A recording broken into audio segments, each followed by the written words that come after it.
Assalamualaikum warahmatullahi wabarakatuh. Alhamdulillahi rabbil alamin alladzi khalaqal mauta wal hayata liyabluwakum ayyukum ahsanu amala wa huwal azizul ghafur.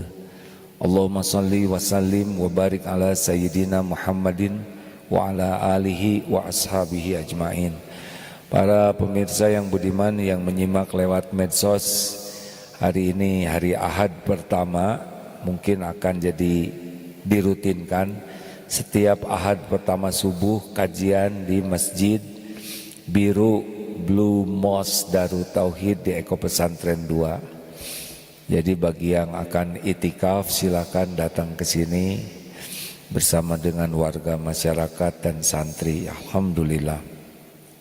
Setiap pekan pertama. Kalau tidak bisa subuh, bagaimana pindah ke Eko 1 setiap jam 10 di sana. Tapi datangnya lebih awal. Di Masjid Eko 2 ini insya Allah akan diawali dengan Qiyamul Lail, dilanjutkan dengan muhasabah, sholat subuh, siaran, begitulah. Bagi yang mau camping juga silahkan, nanti mungkin setiap pekan pertama AA kalau hidup ada di sini, insya Allah. Begitulah.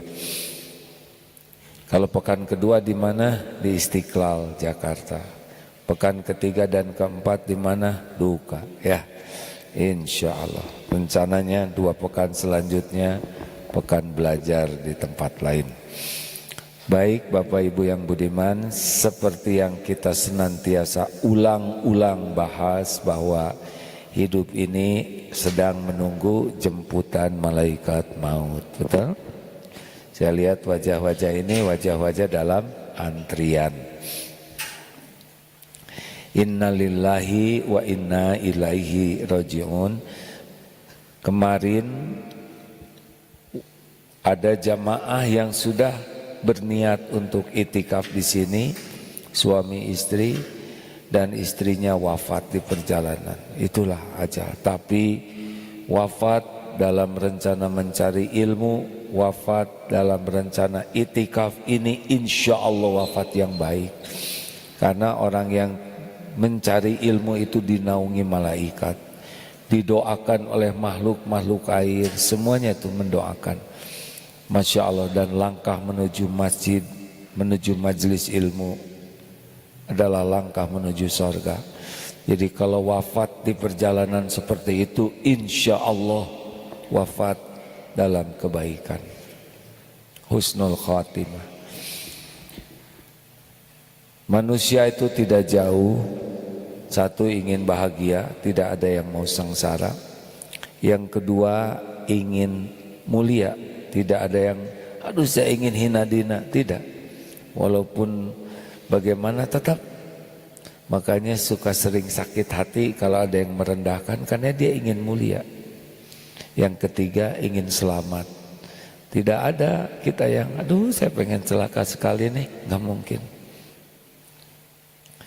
Nah semua itu terkumpulnya hanya dalam 2 hal. Apa? Iman dan amal soleh. Ingat baik-baik ya. Man amila sholihan min zakarin au unsa wa huwa mu'min falanuhyiyannahu hayatan thayyibah. Barang siapa yang beramal soleh, baik laki-laki maupun perempuan, dan dia beriman kepada Allah, nah Allah sungguh mengaruniakan kehidupan yang baik. Apa sih hayatan thayyibah? Yang tadi itu. Hayatan thayyibah itu yang hatinya selalu tenang dalam segala keadaan. Dipuji, dicaci, sehat, sakit, lapang, sempit, sedang diberikan kesenangan, diberikan kesusahan, dihormati, difitnah, anteng. Ini hayatan thayyibah. Lalu rezekinya bagaimana? Cukup. Tiap perlu,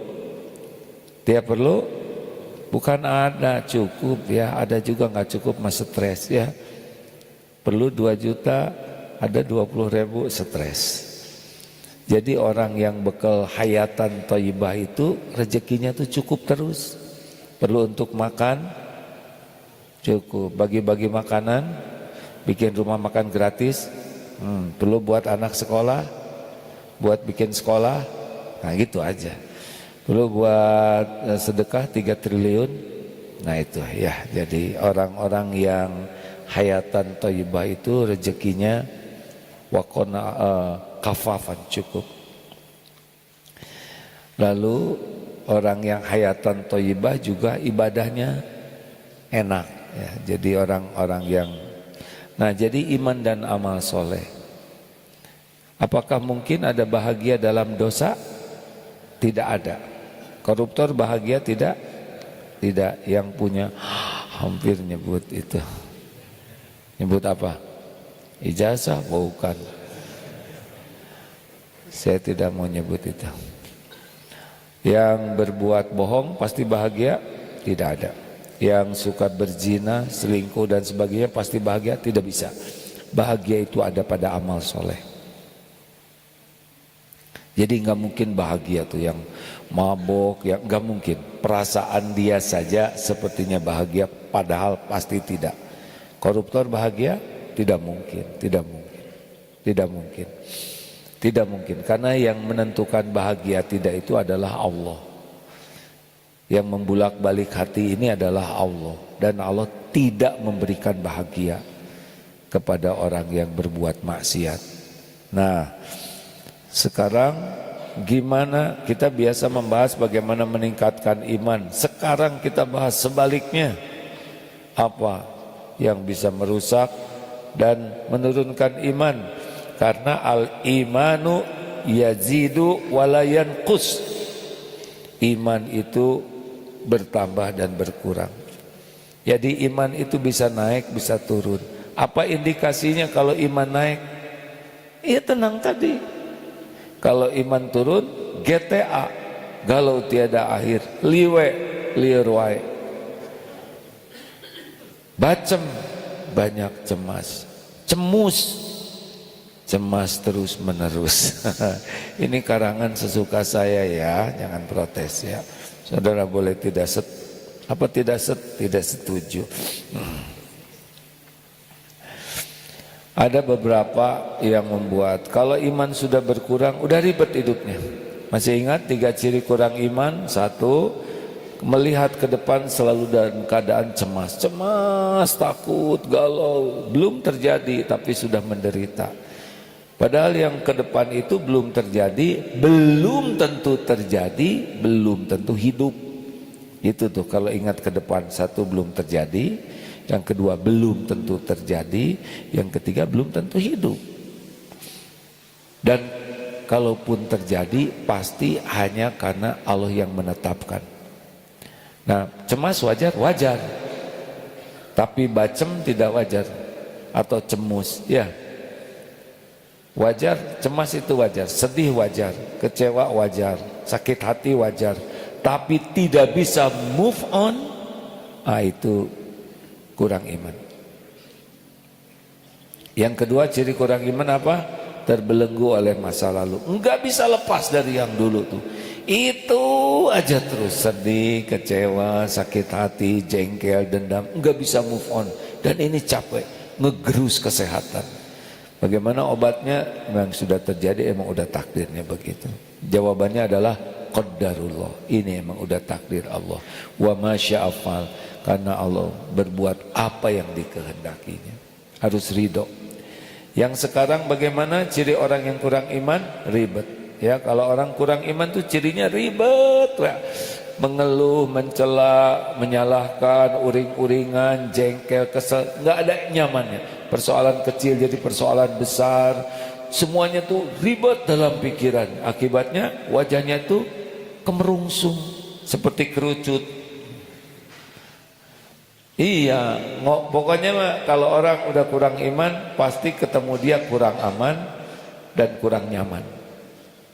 Jadi kalau ketemu terancam aja diri kita, karena tiap bicara tuh nggak enak. Ciri orang kurang iman itu tiap bicara tuh cenderung nggak enak. Kenapa? Karena dianya nggak enak dengan dirinya. Kalau di sininya nggak enak, nanti auranya tuh nggak enak. Raut mukanya, tutur katanya, celetak-celetuknya, komentar-komentarnya, pertanyaannya, jawabannya, gitu. Waduh, ini mirip suami saya, kata ibu-ibu. Saat yang sama, si bapak juga mikir, ini pas ceramah buat istri saya, gitu katanya. Jadinya nggak ada yang berubah. Bapak-bapak boleh angsrod ke depan, semakin banyak yang hadir ini. 2 angsrod ke depan tuh, angsrod ya bergeser. Ini diisi nih kosong ya. Ya coba. Boleh pinggir-pinggir diisi Pak, silakan bergerak ya. Itu semakin banyak ya.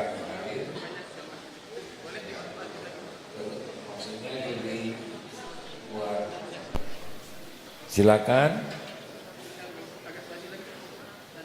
Pokoknya kalau ada tempat kosong di depannya, ingat aja ini tempat orang lain.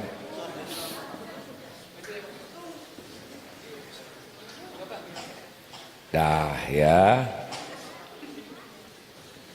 Jangan cemus ya. Terus apa saja yang membuat hati jadi cepat yang 3 tadi? Yang jelas yang paling cepat menurunkan iman adalah dosa, maksiat. Nih, mulai dari mata. Hati-hati ya, karena dari mata turun ke hati. Jadi mulai awal diantaranya ya, ini tidak diurutkan sesuai, tapi mana yang bisa saja. Bapak Ibu, siapapun yang tidak jaga pandangannya, hampir dapat dipastikan tidak bisa jaga hatinya. Karena apa yang kita lihat itu ngefek ke hati itu. Sangat berefek. Medsos, teknologi itu sudah takdir Allah sekarang. Kita hidup di zaman teknologi seperti ini. Semua ini bisa adalah ujian. Teknologi ini adalah amanah dari Allah. Dengan teknologi kita bisa meningkatkan iman, dengan teknologi bisa rusak iman. Mana yang lebih mudah, lihat HP, lihat teknologi meningkatkan iman atau merusak iman? Mana yang lebih mudah? Merusak. Kenapa? Karena ada nafsu. Innan nafsa la'ammaratun bisu. Sesungguhnya nafsu itu ngajaknya berbuat jelek. Jujur, buka HP ini lebih banyak buka yang manfaat atau yang sia-sia? Jawab. Yang sia-sia atau yang jadi dosa? Dosa Pak. Beneran.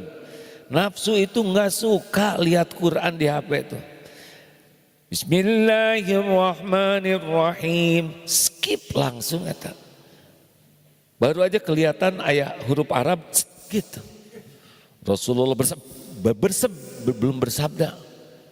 Beda dengan voli pantai.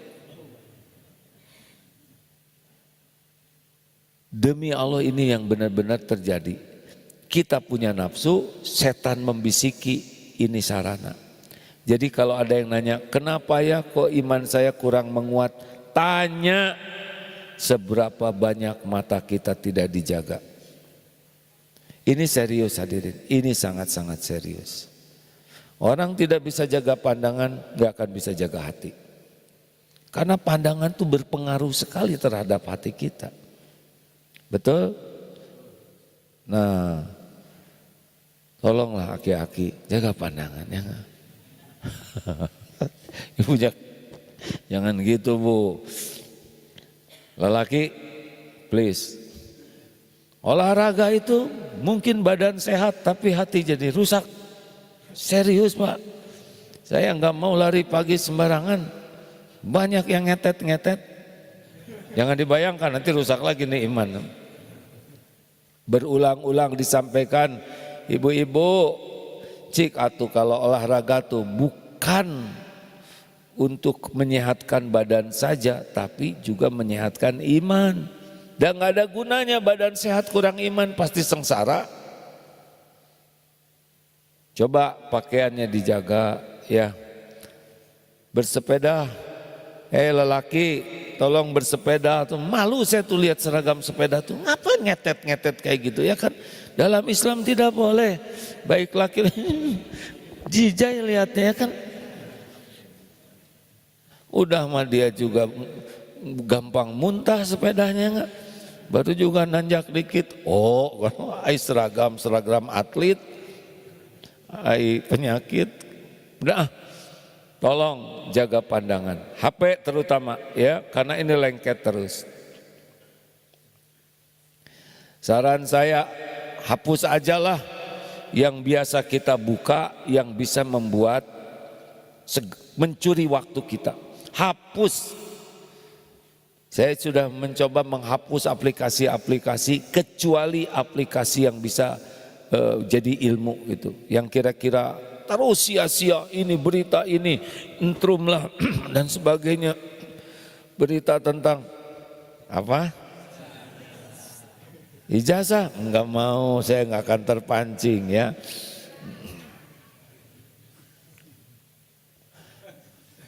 Pokoknya mah yang kira-kira enggak manfaat dah. Ibu-ibu juga jangan lihat online terus.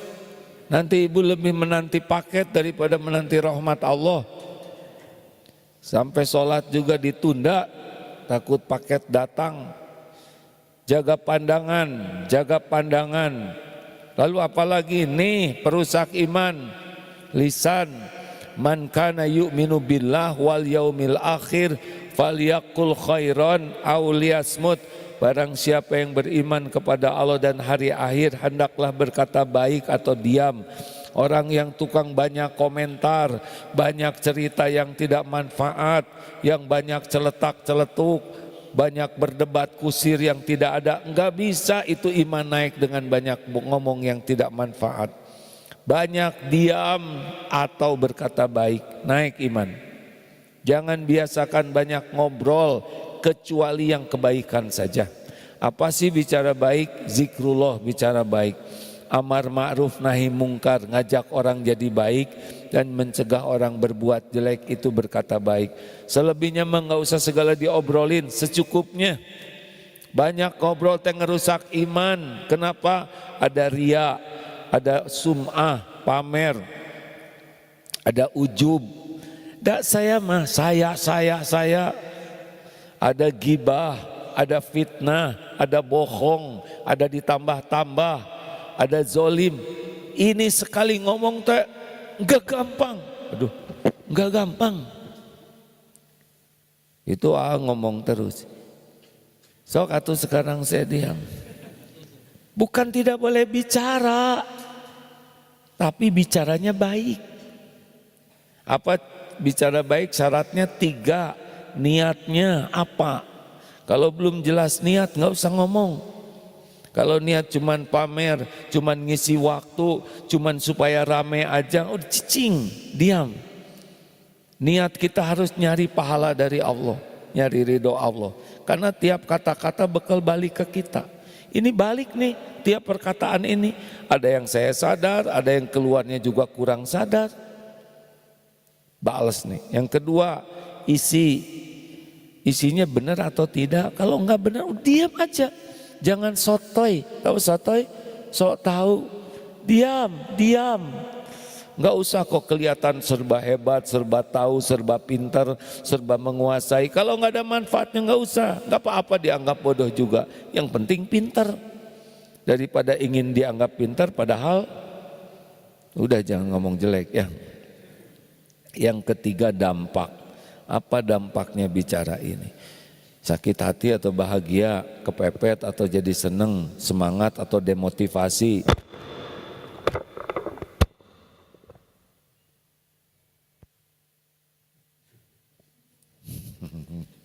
Nggak bicara tapi telunjuk bicara.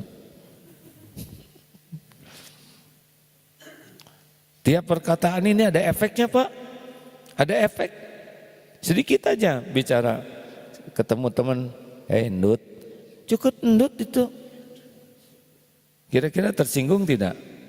Enggak, karena namanya endut. Ya enggak. Jangan sepatah kata pun kecuali kita yakini dampaknya apa. Itu tiap nada juga ada dampaknya. Makanya bicara itu tidak mudah. Yang paling aman tuh tidak banyak bicara. Karena kalau tidak bicara nggak ada bohong. Kalau kita tidak keluar kata-katanya, tidak ada gibah, tidak ada fitnah, tidak ada yang terluka. Benar? Tapi sekali keluar satu patah kata itu jadi masalah. Kalau tidak hati-hati. Makanya kalau ingin tahu apa yang merusak iman, lisan. Apalagi yang bisa merusak iman? Hati-hati ya, lihat konten-konten gitu tuh mempengaruhi sekali. Termasuk mata lihat ini barang-barang yang tidak ingin juga jadi ingin kalau nggak jaga. Padahal keinginan itu seperti meminum air laut, makin diminum makin haus. Bukan tidak boleh punya keinginan, tapi jangan sampai diperbudak keinginan. Jadinya nggak normal nanti hidup kita. Apalagi yang bisa merusak iman?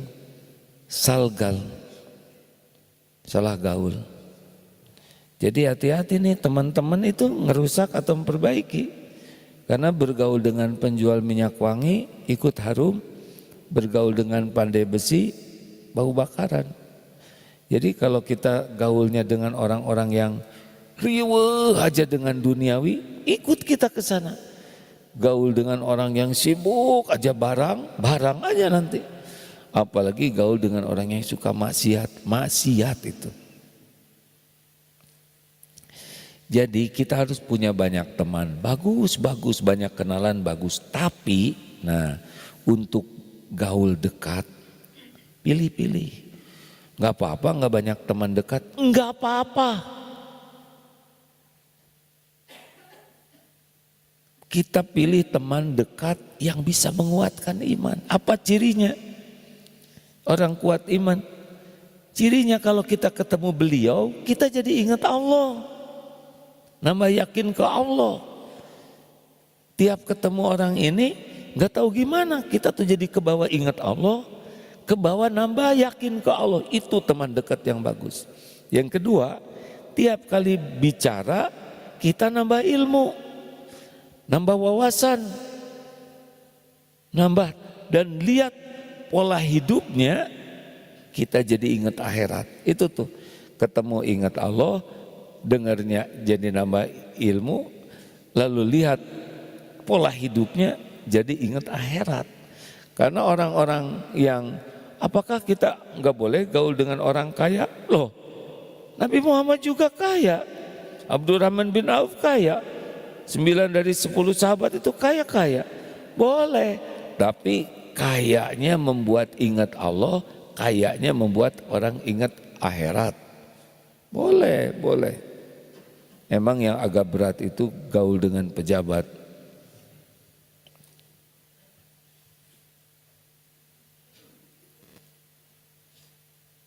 Yang punya saudara pejabat nggak usah nebek ya.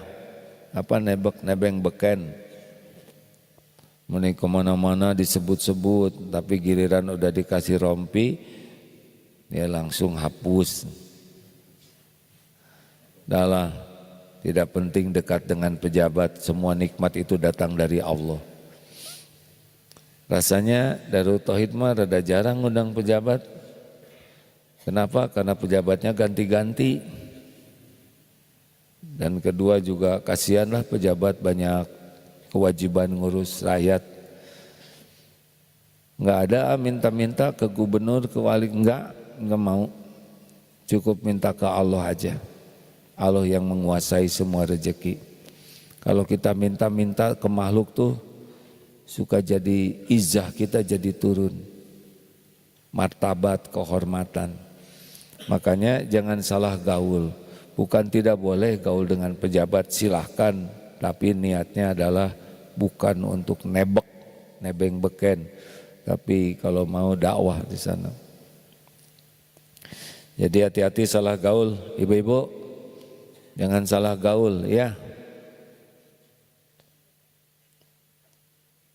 Lanjut. Apalagi yang suka membuat orang turun iman. Nah, tadi jaga mata, jaga mulut, jaga pergaulan, termasuk makanan, minuman, itu juga bisa merusak.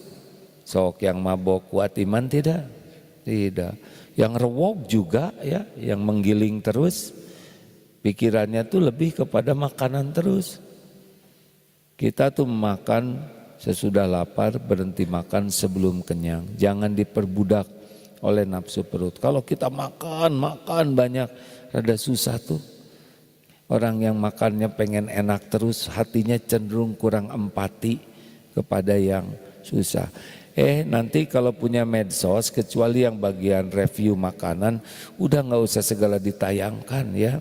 Ini makanan enak potret, itu kasihan yang lihat, nggak semuanya punya uang buat beli, betul tidak? Oh lanjut, yang punya medsos, rakon, tahu rakon? Raja konten atau ratu konten, hati-hati itu bisa merusak iman itu. Kalau pikirannya terus followers, like, subscribe. Hadirin, apalagi kita pakai beli orang pakai komputer supaya ada like, apa-apaan ini kan? Nggak ada apa-apanya. Banyak follower, punya medsos, punya, ini lagi ditayangkan. Ada berbagai jenis, ini itu nggak boleh nyebut ya. Tapi semuanya diurus oleh teman-teman di MQ Digital. Mereka yang ngurus, saya bagian gini aja. Semoga kata-katanya disukai Allah. Dah, nanti gimana kalau nggak ada yang lihat? Nggak apa-apa, kan Allah lihat. Gimana kalau nggak ada yang komen? Biarin, kan Allah yang ngasih pahala. Gimana kalau komennya menghina? Ya nggak apa-apa. Kita doakan aja kalau benar kita ke bawah jadi baik, kalau beliau salah diampuni. Dan nggak dibaca juga. Kepada yang suka ngomentarin kurang baik, punten saya nggak baca, capek-capek ya kan. Dan suka ada kan grup yang bagian begitu salah kita tes nggak apa-apa lah.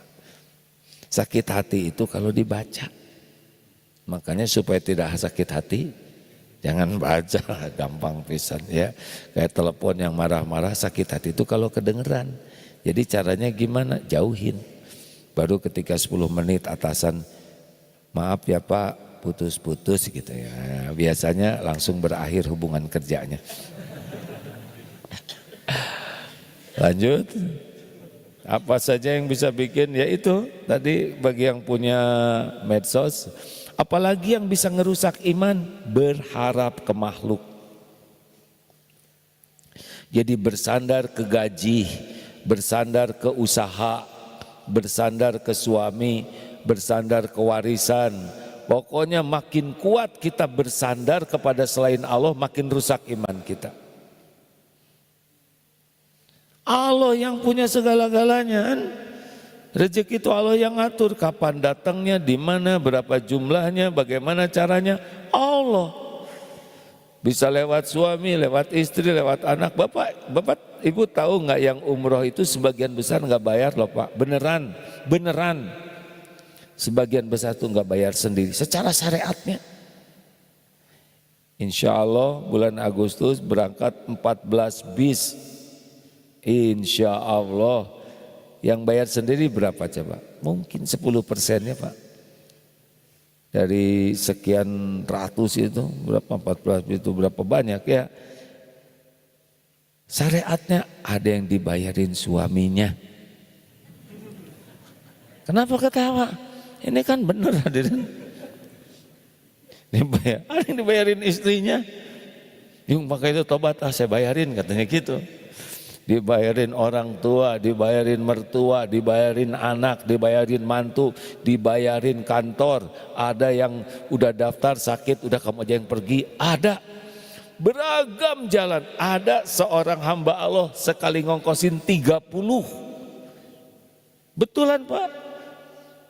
Jadi ada pelatih fitness yang gara-gara berangkat umroh, Bahkan ada nih bapak-bapak sakit, besok juga ngirim banyak orang. Beliau lagi sakit mau dioperasi. Suster, udah pernah umroh? Belum? Umroh ya? Nggak kepikir-pikir. Lagi duduk nungguin katanya lewat. Bapak udah pernah ke Mekah? Belum? Udah Bapak berangkat. Allah yang ngundang. Makanya banyak berharap ke makhluk itu mengurangi iman. Stop. Percayalah Pak. Gaji mau turun naik kalem saja. Ada Allah yang penguasa langit dan bumi. Dah, jangan banyak berharap. Para wanita, ibu-ibu makin banyak berharap ke suami, makin gak bahagia. Suami ibu makhluk yang tidak bisa diharapkan, percayalah ya. Punten ya Pak ya, jangan emosi Pak ya. Boro-boro ngebahagiakan istri, mereka juga susah bahagia ya. Udah tenang aja Pak, tenang aja ya.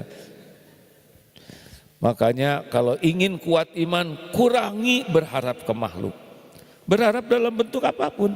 Ingin dipuji, ingin dihargai, ingin diterima kasihi, termasuk ingin dicintai, gak bisa ngebulak-balik hati orang. Allah yang ngebulak-balik hati. Apalagi yang bisa ngerusak iman, kurang mentadaburi. Bukan Al-Quran, nanti Al-Quran belakangan. Kurang mentadaburi kejadian. Jadi sebetulnya kan tiap kejadian itu terjadi dengan izin Allah, baik nikmat maupun musibah. Setiap nikmat harusnya kita masuk ke makom syukur. Ketika diuji kita masuk ke makom sabar. Aduh, saya sakit, aduh ini mah gak kuat, ini flu tuh gak sembuh-sembuh, saya pening sekali. Nah, ini kurang iman nantinya Pak. Sehatnya bertahun-tahun sehat, gigi ini bertahun-tahun sehat. Suatu saat ditakdirkan sakit gigi, atulah jangan rewel, aduh. Oh, serasa belah kepala, enggak mungkin. Kalau belah pasti enggak ngomong. Ini serius hadirin. Orang yang suka banyak mengeluh, berkeluh kesah, pamer penderitaan, enggak sabar, enggak bisa naik iman. Naik iman itu kalau sabar, tahan aja.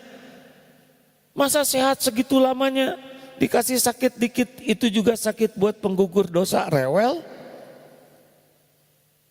Ada tetangga yang menghina, sakit, apa-apaan, pakai sakit-sakitan, perih. Tahu tidak sakit hati itu karena apa? Karena enggak jujur melihat dirinya sendiri. Kalau kita sadar kita ini orang berlumur dosa, omongan orang tuh enggak ada apa-apanya. Penghinaan orang tuh. Kenapa kita sakit hati? Karena pengen dihormati. Kalau itu udah hilang dari diri kita, anteng hidup ini. Makanya kalau nanti lagi diuji, pengen kuat iman, sabar. Gak usah rewel, gak usah berkeluh kesah. Jangan posting penderitaan. Ada penelitian yang gak jelas siapa yang menelitinya. Kalau kita posting penderitaan katanya 80% gak peduli. 16% gembira lihat kita menderita. Sisanya 4% nek. Selesai 100% gagal total. Mau ngapain juga kita pamer penderitaan. Gak akan ada yang bisa nolong selain Allah. Gak. Orang pamer penderitaan itu akan merusak imannya. Jalanin saja. HHN apa? Hadapi, hayati, nikmati, jalanin aja hidup ini kayak air mengalir aja terus. Ngalir aja. Show must go on. Apa artinya? Mengalir ya. Benar gitu? Om kan udah agak lama itu. Aku kan udah lama hidup ini. Udah banyak yang hamba jalanin. Udah banyak Pak. Mau dibulak balik mikir juga pusing sendiri. Mendingan ngalir. Semua ujian udah diukur oleh Allah, ada waktunya. Sudah diukur oleh Allah. Dan untuk kebaikan kita, dosa kita tuh banyak. Sholat kita penggugur dosa, nggak bisa ngegugurin kecuali dikit. Sedekah kita pelit, nggak bisa ngapus karena dikit. Seperti api unggun ya, atau kebakaran rumah disiram pakai 1 sendok kecil, sendok gitu. Itu kan sedekah kita kayak gitu. Dosa melimpah ruah, sedekah 2.000. Gitu. Allah sayang kepada kita, jelebet, dihina, difitnah, sakit, bangkrut, kejedut, digigit, gogog, apa aja itu izin Allah semuanya untuk kebaikan kita, penggugur dosa. Gak usah rewel, punya dosa tidak? Mau digugurkan oleh Allah, mau dihapuskan dosanya, yaitu lewat orang yang menghina, yang marah, yang memfitnah, yang nyolong, itu semua izin Allah. Itu semua baik bagi kita. Penggugur dosa, penambah pahala. Gak usah diladenin dengan sikap yang sama. Jelas Pak? Jadi kalau istri marah-marah sama suami bagaimana? Diam justru jadi masalah, kenapa diam aja? Kok salah terus ya? Ya emang. Semuanya izin Allah Pak. Sabar ya, gak usah banyak ngadu kemana-mana. Di statusnya tolong, tolong. Ya Allah, hanya Engkau lah yang maha penyayang makhluk. Tahu-tahu damai dia. Habis posting tuh. Dia sendiri udah akur, yang baca posting, wah ini pasti berantem katanya. Jadi fitnah, dia lupa menghapus postingannya. Udahlah, jalanin aja. Kalau dikasih nikmat syukur, syukur. Karena dikasih nikmat tidak disyukuri ngerusak iman. Wah anaknya bagus Bu lulusnya. Siapa dulu dong orang tuanya. Padahal orang tuanya enggak jelas tuh. Enggak jelas apanya. Ijazahnya, jangan merusak iman saya Pak. Ini saya diganggu terus ini oleh kelompok ijazah ini. Diam ya. Ada lagi yang bisa merusak iman, jarang datang ke majelis ilmu, terutama yang mengkaji tauhid. Pokoknya orang kalau udah jarang ke majelis ilmu seperti HP nggak dicas, hang langsung. Gak bisa. Pupuk iman itu ilmu, pemandu amal itu ilmu. Orang tidak belajar agama pasti ngarang hidupnya. Ngarang Pak, ngarang itu mumet. Silakan Bapak sekarang cari alamat misalkan di suatu perumahan yang tidak jelas alamatnya. Pergi ke sana stres sepanjang jalan. Silakan masuk ke hutan, tidak ada pemandu, stres sepanjang jalan. Agama itu adalah panduan hidup. Makanya maaf ya, kalau kita lihat sekarang, wah banyak ini pejabat ini, profesi ini, itu termasuk, berbagai udah dididik, dilatih, nggak bisa. Kalau dia nggak belajar agama dengan benar, kalau dia nggak belajar tauhid, dia nggak akan takut ke Allah. Yang bikin orang kerem dari perbuatan maksiat itu adalah takut ke Allah. Makanya berbahagialah ibu-ibu kalau punya suami takut ke Allah. Hati-hati ibu-ibu kalau punya suami takut ke ibu. Kalau takut ke ibu, baiknya cuma di depan engkau. Tapi suami takut ke Allah, udah di mana-mana dia nggak akan jaga diri. Nggak ada Pak yang bisa ngerem orang begitu pakem dari korupsi, dari perbuatan tercela kecuali iman. Kalau orang udah yakin semua dilihat Allah dan semua ada balasannya, enggak mau tuh berbuat dosa tuh. Walaupun tidak mungkin kita 100% tanpa dosa ya. Nah pintunya adalah belajar agama. Jadi kalau pelatihan, pendidikan, sekolah, apa dididik ini, dididik itu, otot kawat, balung besi, leher beton, urat kabel, wajah asbes.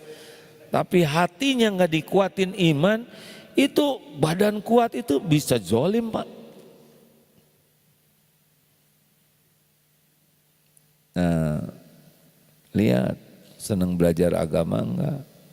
Belajarnya diawali belajar tentang Allah enggak? Itu ada orang senang ke pengajian, malah dia bagian ceramah, tapi kenapa kok kelakuannya kayak gitu?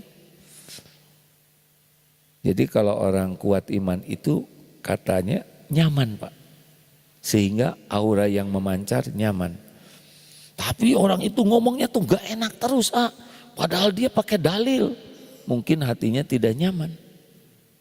Kalau di sini tidak nyaman, nanti dalil Quran, hadis itu hanya digunakan untuk memfasilitasi ketidaknyamanannya. Kalau dia sebel tembak pakai dalil, ya enggak?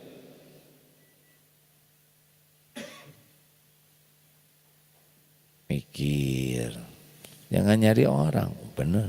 Berarti Ustadz itu kurang, enggak husnuzan. Kita harus husnuzan. Ayo. Apalagi yang merusak iman, jarang baca Quran. Quran itu juga charger hadirin. Kalau Bapak Ibu, itu baca Quran sambil marah. Cicing syah, kan ngaji ya Ibu teh. Nah berarti nggak ngerti ya nggak? Kan ada yang baru setoran.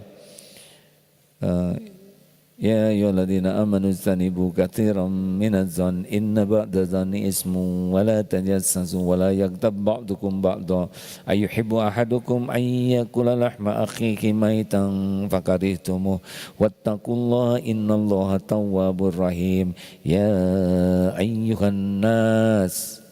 Surat apa? Al-Hujurat. Bagaimana? Ustazah barusan, ibu udah lancar, udah hafal. Hujurat 11, 12, ibu sudah lancar. Alhamdulillah. Ustazah hati-hati ya, ini rahasia. Itu ya, tetangga ustazah itu suka ngomongin orang. Dia itu niatnya jelek terus ustazah. Ke ustazah tuh kayaknya sebal dia tuh. Ustazah tahu nggak dia kalau bawa tas itu tas mertuanya. Barusan setoran itu hadirin. Wahai orang yang beriman jauhi prasangka. Karena sebagian prasangka itu dosa. Jangan nyari-nyari aib orang. Dan jangan gibah baru setoran. Langsung itu praktek ya nggak? Berburuk sangka, nyari-nyari aib. Kenapa? Karena tidak paham. Mari kita baca Quran. Baca Quran bagus-bagus. Tidak mengerti bagus-bagus. Kalau niatnya ikhlas dapat pahala. Satu huruf, satu kebaikan dikali 10. Jadi bismillahirrahmanirrahim 190 kebaikan kalau ikhlas. Al-Baqarah 2 juz 4 lembar. 286 ayat, 25.500 huruf. Berarti kalau baca Al-Baqarah dengan ikhlas dan benar dapat 250.500 seperempat juta kebaikan. Makanya orang yang baca Al-Baqarah dengan ikhlas berkahlah ya.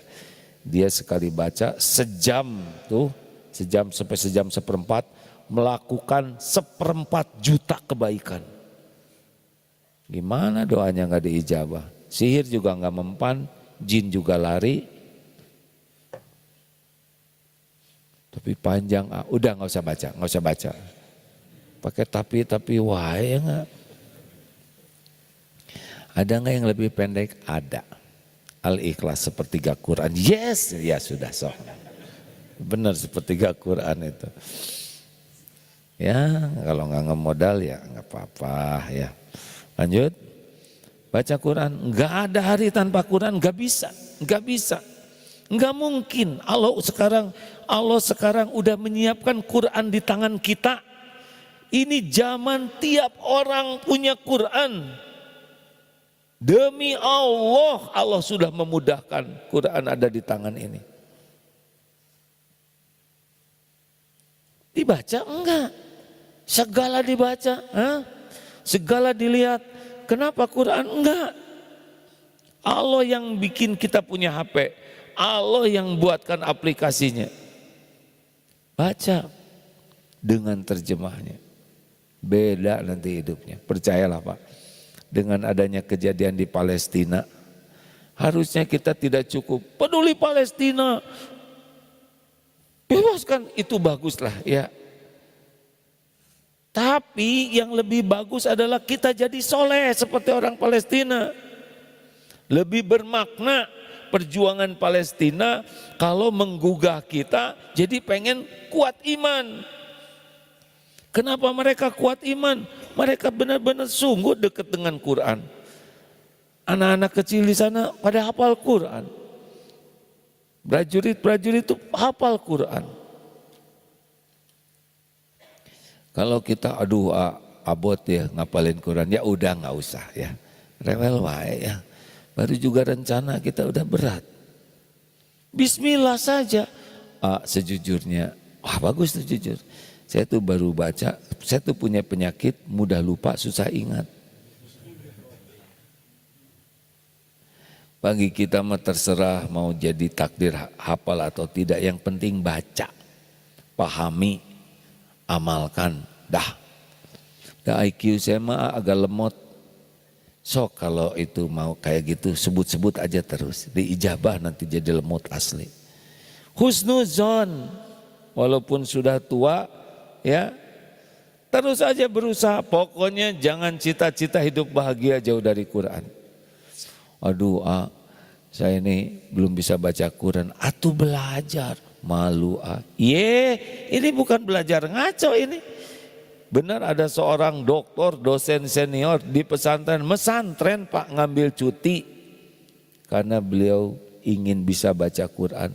Malu? Tidak, mau ngapain saya malu? Justru saya malu segala dipelajari tapi enggak belajar Quran. Ayo, ada kan yang anaknya di wisuda, meni bangga, ai manenan teu bisa ya. Ayo dong hafalin Quran, ibu ingin kalian bawa mahkota, kata anaknya teh atuh bawa sendiri ibu ya. Jangan ngomong gitu anak-anak, awas dong. Enak si bapak ya nggak pengen anak-anak bawain mahkota, dia ke orang tuanya enggak. Kan berapa banyak orang tua yang ingin anaknya bawa mahkota, dia mah nggak kepikir bawa mahkota buat orang tuanya. Ayo kurangi medsos, baca tuh Quran. Ini serius, baca dengan terjemahnya. Orang-orang non-Islam yang lihat Palestina tergerak beli Quran terjemahnya, mantap Pak, mereka jadi kenal Allah. Apalagi yang bisa ngerusak iman, taraka masjid. Ini masjid itu charger asli Pak. Ada katanya seorang pejabat yang anti sekali kegiatan di masjid, nggak bisa dapat hidayah, padahal dia lelaki. Kalau ke masjidnya udah nggak pernah, susah. Ini rumah Allah ini. Salah satu yang membuat orang lemah iman teh jarang ke masjid. Pernah dengar lelaki solehah? Pernah dengar tidak? Enggak mungkin lelaki solehah. Masa ada lelaki solehah? Apa cing lelaki solehah? Yang sholatnya di rumah terus? Bukan, itu kedul namanya. Pak, nggak bisa. Kita untung di Indonesia ini dimudahkan masjid. Waktu di Jepang Pak, di Hokkaido, di kota Sapporo, waktu ke sana 2 kali saya ke sana teh, itu orang semangat ke masjidnya luar biasa. Badai salju Pak, dalam itu -8 tapi feels rasanya -14. Gini aja lah Bapak masukin aja kepalanya ke freezer gitu. Dingin, Salju tebal segini, naik sepeda susah, jalan aja susah. Subuh pada ke masjid Pak, termasuk mu'alaf. Ada seorang mu'alaf yang dia nyetir dalam keadaan berat juga, ngejemputin orang Islam supaya ke masjid. Pulang pergi tiap hari untuk subuh dan isya ya, karena siang dia ngantor. Ke masjid, ya masuk segernya ya enggak. Makanya udahlah nggak usah cerita pengen hidup bahagia. Allah dekatkan dengan masjid, tidak mau ke masjid. Insya Allah hari ini sore saya ke Perth, ke Australia, ke Masjid Darut Tauhid di sana. Bapak kalau lihat ya di Masjid Darut Tauhid di Perth itu Pak, di masjid yang Allah amanahkan ke DT, itu ramai Pak. Saf-saf tuh panjang, banyak. Dan pergi ke masjid itu pakai mobil semuanya. 10 menit, 15, artinya 10 kilo Pak. Artinya rumahnya sekitar di Cimahi baru ke sini. Nggak ada yang dekat-dekat. Karena di sana kan jauh-jauh, 5 menit, 10 menit itu kali kilo. Kalau 1 menit 1 kilo, berapa? 10 kilo. Ngumpul, makanya kalau udah tahu fadilah keutamaan masjid tuh, ingin kuat iman, udah ke masjid. Tapi di masjidnya bukan lihat yang enggak. Yang menikah masjid ya liar deh Maman. Loba urusan katanya. Yang di masjidnya juga diam teh kene terus. Kenapa Bapak Akang sekarang rajin itikaf? Kontrakan mahal atau bukan itikaf itu ya. Ibu kenapa ke masjid dikegel dah pemajikan saya tengok. Nah Bapak Ibu masjid, dan yang paling top menguatkan iman adalah la yazalul lisanuka ratban min dzikrillah. Kalau ingin iman menguat udah banyak zikir. Sebut saja nama Allah sebanyak-banyaknya dengan ikhlas. Fadzkuruni adzkurkum, maka ingatlah padaku, aku ingat padamu. Jadi penyebab utama lemah iman jarang zikir. Ayo zikir aja, pilih mau yang mana. Astagfirullahaladzim. Atau alhamdulillah, alhamdulillah badan sehat, alhamdulillah rumah ada, alhamdulillah anak-anak, alhamdulillah rezeki, alhamdulillah, mu alhamdulillah, alhamdulillah. Buka sekarang dosa, astagfirullah, astagfirullah, astagfirullah. Mau digugurkan dosa seperti gugurnya daun-daun. Subhanallah, walhamdulillah, wala ilaha illallah, wallahu akbar. Ini ada mantan jenderal marinir Pak. Hobinya bersepeda, udah pensiun. Kenapa senang bersepeda? Karena selama bersepeda zikir saya nggak ada yang ganggu. Jadi sambil sepeda, subhanallah, walhamdulillah, anteng berhenti lagi di masjid, sholat, bung lagi sepeda. Ya tidak dilarang kalau tidak mengganggu orang lain dan jadi amal. Ini mah zikir tidak, sepedahan tidak ya kan. Ayo Bapak Ibu yang baik, teman-teman sekalian. Nah pokoknya mah kalau ingin bahagia ingat cuma 2, iman amal soleh.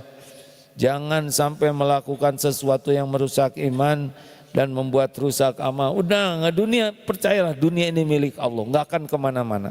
Kalau kita fokus memperbaiki terus keyakinan ke Allah dan fokus setiap kegiatan aktivitas kita itu niatnya baik dan caranya yang Allah sukai, benar kita akan diuji oleh Allah. Tapi ujian juga dibimbing oleh Allah.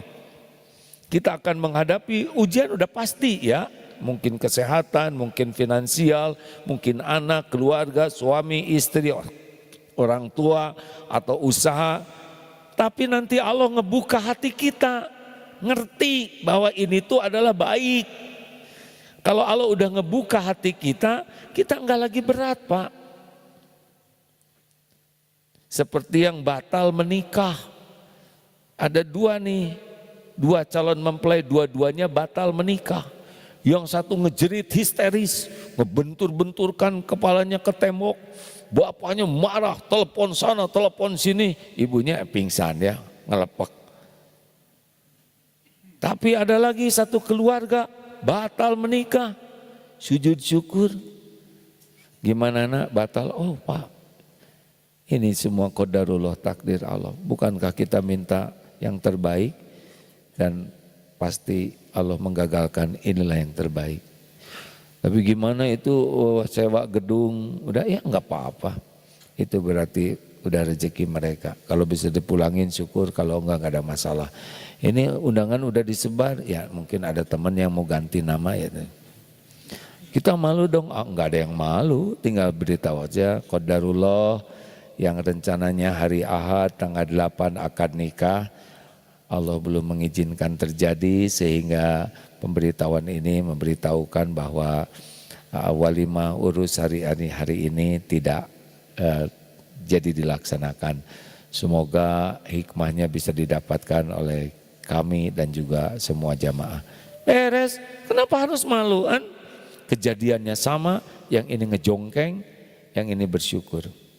Apa yang membedakan? Iman. Kenapa kemarin pilkada tidak ada yang tidak ke dewan tapi jadi ke rumah sakit jiwa, ya kan? Kenapa? Masalah iman aja Pak. Kalau orang beriman, kalau memang nggak ada takdirnya jadi ya nggak jadi. Kenapa bisnis banyak yang stres? Padahal bisnisnya Allah yang ngatur rezeki. Tender ya tender saja. Kalau enggak ya memang bukan rezekinya. Kenapa ribet? Betul tidak? Makanya orang-orang yang kuat iman mah enggak ribet. Orang yang kurang iman namanya buribet. Suaminya masruwet. Begitu? Terima kasih hadirin sekalian, Masya Allah, kepada teman-teman yang berada di Bandung dan sekitarnya mau ikut kajian jam 9 pagi di Eko Pesantren 1, 3 km ke bawah dari tempat ini ya. Lalu insya Allah pekan yang akan datang kalau masih ada kita jumpa di Masjid Istiqlal Jakarta. Doakan semoga perjalanan ke Darut Tauhid Perth ini membawa hikmah. Karena 7 tahun ngurus izin dari 2017 dan sekarang sudah keluar izin masjid. Sebelumnya hanya izin gereja. Gereja itu cuma sekali seminggu keramaiannya. Sekarang jadi 5 kali sehari.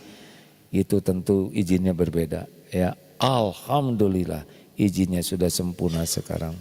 Allah yang mengatur. Terima kasih, subhanakallahumma bihamdik, asyhadu alla ilaha illa anta, astagfiruka wa atubu ilaik. Assalamualaikum warahmatullahi wabarakatuh.